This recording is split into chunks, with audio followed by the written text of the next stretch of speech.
students, how are you? Welcome to SVS English classes. We are here to study chapter number 6, Aunt Jennifer's Tigers, composed by Adrienne Rich. Adrienne Rich के द्वारा लिखित ये poem aunt Jennifer's tigers, aunt Jennifer के बाघ. Tigers means बाघ, चीते भी कहा जाता है. हम सबसे पहले इस पोयम की आपको समरी बताने जा रहे हैं. तो आइए, आंट जेनिफर्स टाइगर्स नाम की इस पोयम में एड्रिन रिच हमें क्या बताना चाहती हैं उसे समरी में हम स्टडी करने चलते हैं. आइए शुरू करते हैं. Summary of the poem. Adrian rich Aunt Jennifer's Tigers depicts a woman trapped within the cultural pressure and responsibilities of married life. Adrian rich की कविता आंट जेनिफर के बाघ. एड्रिन रिच की कविता आंट जेनिफर के बाघ डेपिक्ट्स वर्णन करते हैं, चित्रित करते हैं ए वुमेन, एक ऐसी महिला की कहानी को चित्रित करते हैं या एक ऐसी महिला की कहानी का वर्णन करती है ये पोयम जेनिफर्स, आंट जेनिफर के बाघ नाम की ये कविता एक ऐसी महिला की कहानी का वर्णन करती है. Trapped within the cultural pressure. Trapped means जकड़ी हुई, फंसी हुई, बंधी हुई. विद इन द कल्चरल सांस्कृतिक. प्रेशर मीन्स वैसे दबाव होता है लेकिन यह बंधन से है. सांस्कृतिक बंधन एंड और रेस्पॉन्सिबिलिटीज, जिम्मेदारी ऑफ मैरिड लाइफ, वैवाहिक जीवन की. एड्रिन रिच की कविता आंट जेनिफर के बाघ एक ऐसी महिला की कहानी को चित्रित करते हैं, एक ऐसी महिला की कहानी का वर्णन करती है जो सांस्कृतिक बंधन और वैवाहिक जीवन की जिम्मेदारियों में जकड़ी हुई है. She has knitted tigers on the tapestry with wool. She has knitted, उन्होंने बुना है, टाइगर्स बाघों को, ऑन द टेपिस्ट्री पर्दे पर, विद वूल ऊन से.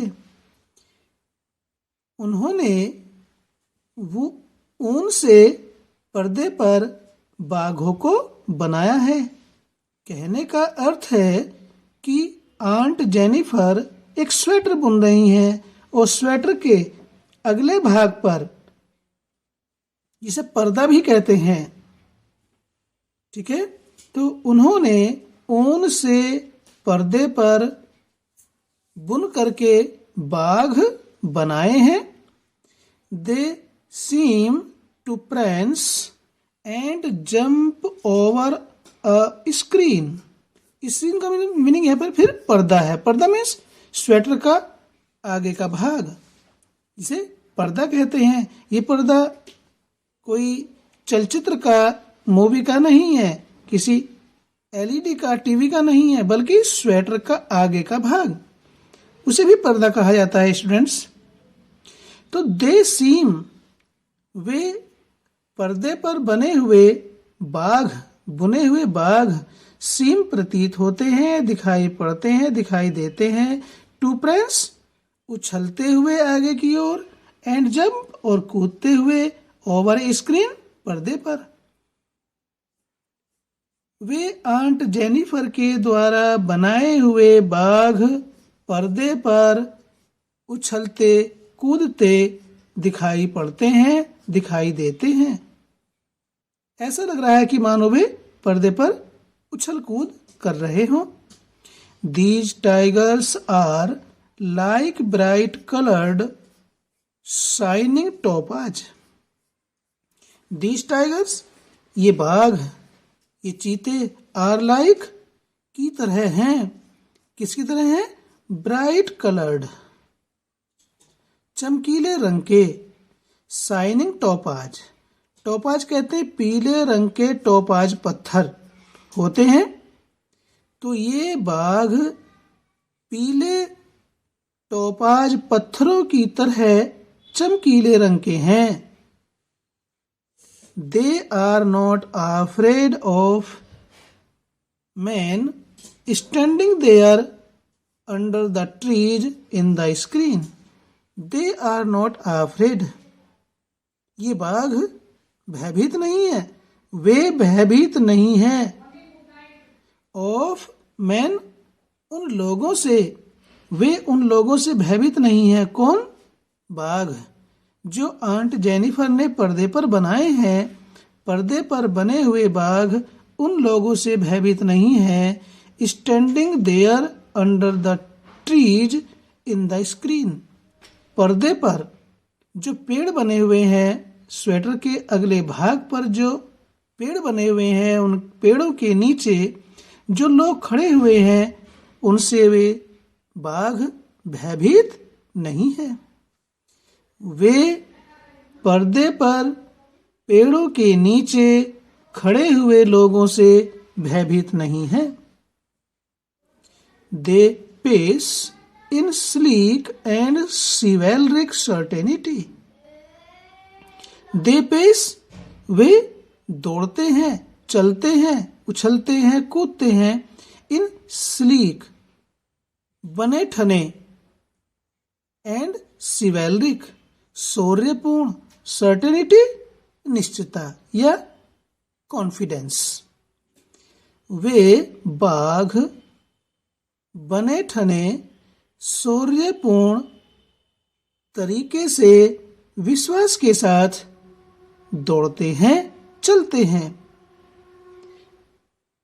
Aunt Jennifer's fingers move here and there through the wool, but the movement is not effortless. Aunt Jennifer's fingers, aunt Jennifer की उंगलियां मूव हेयर एंड देयर, इधर उधर चल रही हैं, घूम रही हैं। थ्रू दी वूल, ऊन पर। आंट जेनिफर की उंगलियां ऊन पर इधर उधर घूम रही हैं, चल रही हैं। But the movement is not effortless, but the movement, लेकिन यह चाल, उंगलियों की ऊन पर इधर उधर घूमने की गति या चाल, is not effortless. Effortless means प्रयत्न रहित, इज नॉट नहीं है, लेकिन ऊन पर आंट जेनिफर की उंगलियों की चाल प्रयत्न रहित नहीं है। It shows both physical and mental weakness. It shows, ये दर्शाती है, प्रदर्शित करती है, बोथ दोनों, फिजिकल शारीरिक एंड मेंटल और मानसिक, वीकनेस कमजोरी या दुर्बलता। यह है शारीरिक और मानसिक दोनों तरह की, दोनों प्रकार की दुर्बलता को दर्शाती है या प्रकट करती है। She finds it difficult to pull the needle. She finds, वह पाती है, it difficult, इसको काफी कठिन, काफी मुश्किल, to pull, खींचने में, the needle, निडल मीन्स यहाँ पर, वैसे निडल मीन्स सुई होता है, लेकिन यहाँ पर जब वो स्वेटर बुन रही हैं तो सलाई।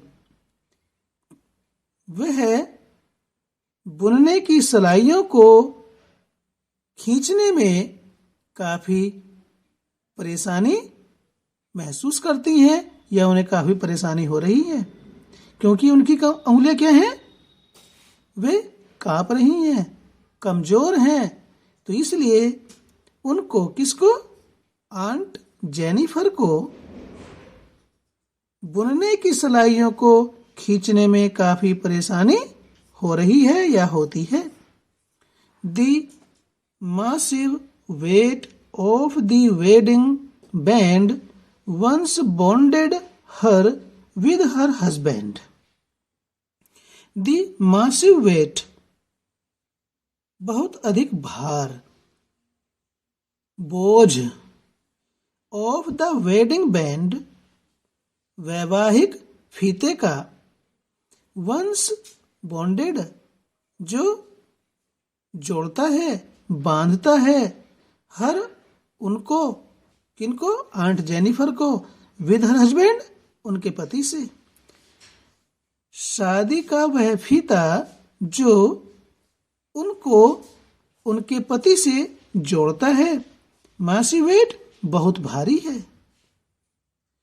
It still sits heavily on her hand. It still, और यह अब भी, सिट्स, बैठा हुआ है या बंधा हुआ है, हैवीली मीन्स जोर से या भारीपन से, ऑन हर हैंड, उनके हाथों पर। और वह शादी का फीता, विवाह का फीता अब भी उनके हाथ पर भारी लग रहा है। She still feels her self tied down with the weight. She still feels, उन्हें अब भी महसूस होता है, herself, खुद को, स्वयं को, tied down, नीचे बंधा हुआ या बंधी हुई, with the weight, भार से। वह अभी तक या अब भी स्वयं को उस भार के नीचे बंधी महसूस करती हैं, यानी कि आंट जेनिफर अब भी स्वयं को उस बोझ के नीचे बंधी हुई महसूस करती हैं। ऐसा लगता है कि वे आज भी उस विवाह के फीते के वजन के नीचे आज भी बंधी हुई हैं और दबा हुआ महसूस करती हैं। Even after her death, her hands will remain terrified, while the tigers of the tapestry will remain chivalric.